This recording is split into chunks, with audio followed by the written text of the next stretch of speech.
Understanding the phrase, thick soup. Hello, dear learners. Today, we're diving into a phrase that might make you feel a bit hungry, thick soup. By the end of this video, you'll have a clear understanding of what this phrase means and how to use it. So, let's dive in. When we hear the word thick, we often think of something dense, not watery, or something that has a lot of substance to it. And soup, well, it's a liquid dish, typically made by boiling meat, fish, or vegetables. Now, what happens when these two words come together? Thick soup refers to a type of soup that is not watery or thin. Instead, it has a dense or creamy texture. It's rich in ingredients, and it's often more filling than a clear or brothy soup.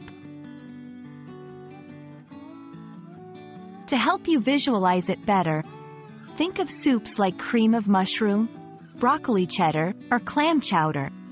These soups aren't clear. They're filled with ingredients and have a thicker consistency, making them thick soups. On the other hand, a soup like chicken noodle or a clear vegetable soup wouldn't typically be classified as thick, since they have a more watery base. Understanding the term thick soup can be particularly useful when 1. Ordering food at a restaurant. You'll know exactly what to expect if the menu describes a soup as thick. 2. Cooking or following a recipe.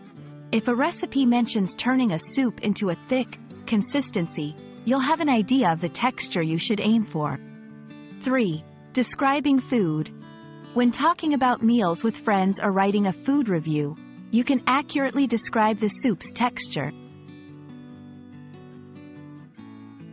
We've simmered down the meaning of thick soup today. Next time you come across this phrase, whether in a recipe, at a restaurant, or in casual conversation, you'll know exactly what it means. We hope this video has enriched your English language journey, and remember, keep exploring and learning. Until next time, happy learning!